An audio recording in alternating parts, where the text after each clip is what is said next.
Hello student, पिछले video में हम अभाज्य गुणनखंड से मासा और लसा बताने का कॉन्सेप्ट बताए थे। अगर उस वीडियो को आप देखे होंगे तो आज आपको अभाज्य गुणनखंड विधि से मासा और लसा समझने में कोई दिक्कत नहीं होनी चाहिए। अगर हो तो हमें कमेंट करके बताएंगे, हम आपको पुनः बताने का प्रयास करेंगे। अभी हम आपको एचसीएफ बता रहे हैं, स्टेप बाय स्टेप दोनों बताएंगे। अभी हम आपको एचसीएफ बता रहे हैं, फिर आपको एलसीएम बताएंगे, ठीक है। या अभाज्य गुणनखंड विधि से अभाज्य संख्या कल बताए थे। पिछले वीडियो में अभाज्य संख्या का हम डिफिनेशन आपको बताए थे कि वैसी संख्या जो एक और स्वयं से कटे उसे अभाज्य संख्या कहते हैं। अर्थात एक और अपने से विभाज्य होने वाली संख्या को अभाज्य संख्या कहते हैं। उसी को आज हम लोग मासा और लसा में प्रयोग करने वाले हैं। ध्यान से देखिएगा। ये जैसे पहला क्वेश्चन आप देख लीजिए।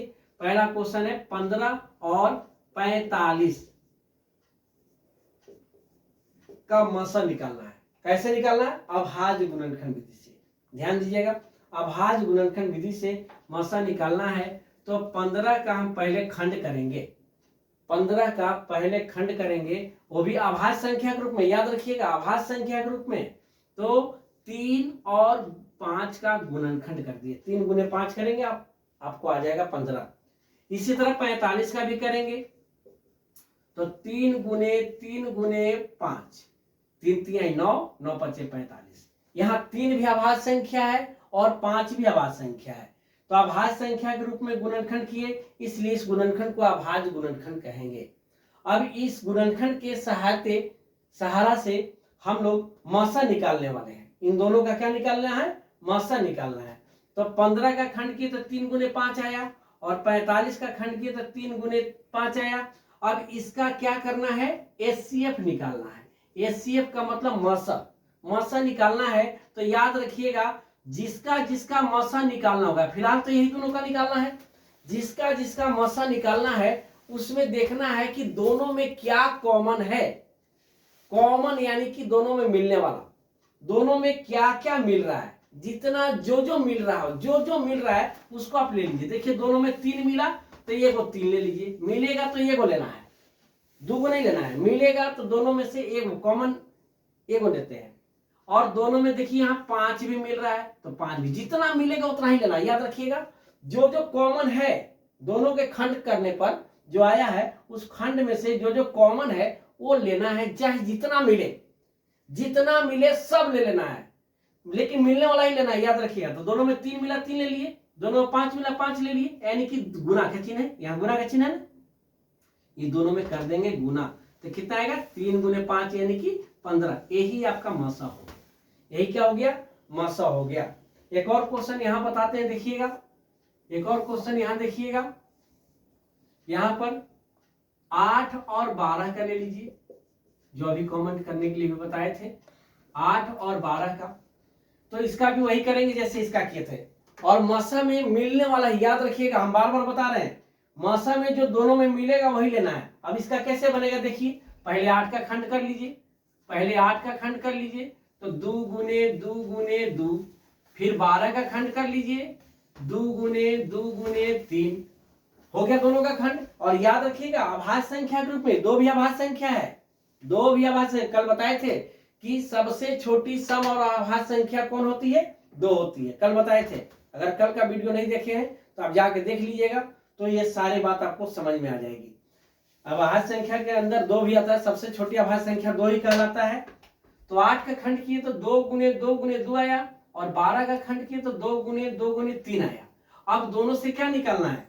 मासा निकालना। अभी हम मासा बता रहे हैं, फिर इसके बाद लसा भी बताएंगे। तो दोनों में मासा बताना है, एचसीएफ बताना है। तो क्या होगा? मिलने वाला है, जितना मिलने वाला वही लिखना है। हम घेर के बता रहे हैं, लेकिन आप घेरिएगा नहीं। ये देखिए, यहां से ये दोनों में मिला ये तो ले लीजिए, फिर यहां से ये दोनों में मिला ये 2, फिर 2 मिला। जितना मिलेगा, ऐसा नहीं कि 2 मिल रहा है बार बार, जितना बार मिल रहा है तो लिखेंगे। यहां 2 मिला तो 2 लिखे, फिर यहां 2 मिला तो लिखे। जितना बार मिलेगा, जो मिलेगा सो लिखना है। तो 2 गुने 2 आया, यानी कितना आ गया? 4। यही आपका आंसर हो गया। जो मिलने वाला है वही लेना है, वही आपका आंसर हो जाएगा। नहीं मिलेगा नहीं लेंगे। देखिए यहाँ नहीं मिला, 2 और 3 नहीं मिला, हम इसको नहीं लिए। ठीक है, जो मिलने वाला है वही लेना है। तो ऐसे ही बनाना है। तो हमें एक क्वेश्चन हो सकता है कि अगर दिक्कत हो तो कमेंट करिएगा, फिर हम बता देंगे। और हमको उम्मीद है कि अब समझ में आ गया होगा। अगर दिक्कत होगा तो कमेंट में बताइएगा। हम एक आपको HW दे रहे हैं, जो कमेंट में इसका आंसर बताइएगा, है ना। अगर आपको यहाँ दे दिया है ना, यहाँ पर क्या दे दिया, मानिए 15 और 25 दे दिया, 15 और 25 का HCF निकालना है, 25 का HCF निकालना है, HCF निकालना है, इसको आप कमेंट में बताइएगा। ऐसे ही निकालना है। अब हम आपको LCM बताएंगे, देखिएगा। अब देखिएगा, इससे पहले अभी आपको HCF बता रहे थे, अब LCM बता रहे हैं। LCM में भी हम लोग वही काम करेंगे जो LCM में किए, सॉरी HCF में किए थे। मान लीजिए कि यहाँ पर 15 और 45 का ही निकालना है। क्या निकालना है? LCM निकालना है। इस बार LCM निकाल रहे हैं, इस बार LCM निकाल रहे हैं। तो काम वही करना, पहले अभाज्य गुणनखंड करेंगे, ध्यान दीजिएगा, काम वही करेंगे। अभाज्य गुणनखंड करेंगे तो 3 गुने 5 आएगा इसका, और 45 का करेंगे तो 3 गुने 5 आएगा। ऐसे पिछले बार भी बताए थे जब HCF बता रहे थे, उसमें भी अभाज्य गुणनखंड किए थे, इसमें भी अभाज्य गुणनखंड, क्योंकि दोनों को अभाज्य गुणनखंड विधि से ही बनाना है, दोनों को अभाज्य गुणनखंड विधि से ही बनाना है। तो हम दोनों को 15 का भी खंड कर लिया अभाज्य गुणनखंड के रूप में, और 45 का भी कर लिया। कोई दिक्कत? यहां तक तो कोई दिक्कत नहीं होना चाहिए। अब सवाल क्या है कि इस बार हमको LCM निकालना है। इस बार क्या करना है? इस बार हम लोग को LCM, इससे पहले वाले में यही क्वेश्चन का हम HCF बताए थे, अब इसी क्वेश्चन को LCM बता रहे हैं।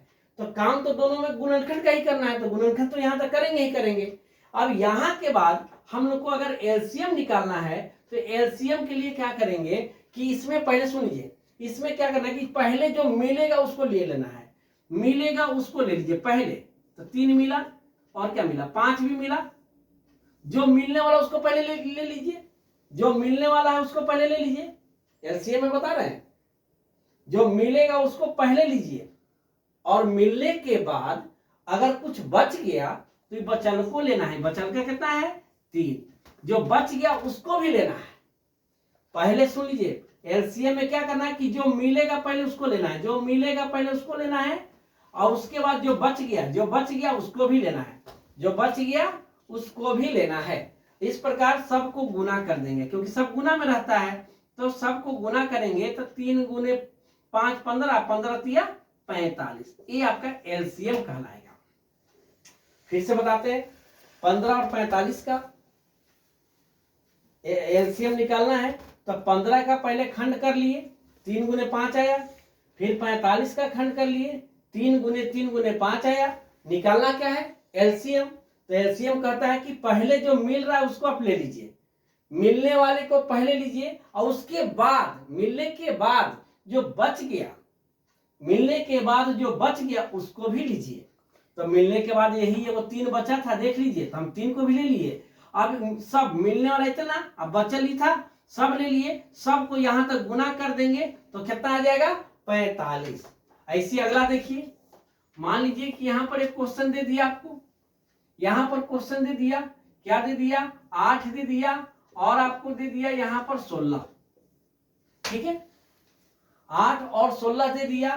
तो वैसे ही करिए, 8 का खंड करिएगा तो 2 गुने 2 गुने 2 आएगा, और 16 का खंड करिए तो क्या आएगा? 2 गुने 2 गुने 2 गुने 2 आएगा। क्या बोले? LCM निकालना है। क्या निकालना है? LCM निकालना है। तो LCM के लिए क्या बोले कि पहले जो मिलेगा उसको लिखिए, चाहे जितना मिले सब लिख लीजिए, ओकरा बाद जो बचेगा ना, बचल को लिखना है, जो बचेगा वो भी लिखना है। तो बचल का पहले मिले वाला, तो मिल रहा है ये, ले लीजिए, मिल रहा है ये, ले लीजिए, मिल रहा है ये, ले लीजिए, और देखिए मिलने वाला तो ले लिए। क्या बोले कि जो मिलेगा पहले उसको लिखिए, तो मिलने वाला लिख लिए। अब इसके बाद अगर कुछ बच गया तो बचल को लीजिए। तो ये देखिए बच गया था, तो ये ले लेंगे। तो कितना? पहले जो मिला उसको ले लिए, और उसके बाद जो बच गया था ना, किसी में नहीं मिला, बच गया था, इसको भी लिए। तो कितना हो जाएगा? 2 दूनी 4, 4 दूनी 8, 8 दूनी 16। ये आपका LCM कहलाएगा। ये क्या कहलाएगा? LCM कहलाएगा। उम्मीद करते हैं समझ में आया होगा। ठीक है, तो ऐसे हम लोग अभाज्य गुणनखंड विधि से एलसीएम और एचसीएफ निकालते हैं। ठीक है, इसको स्क्रीनशॉट ले सकते हैं।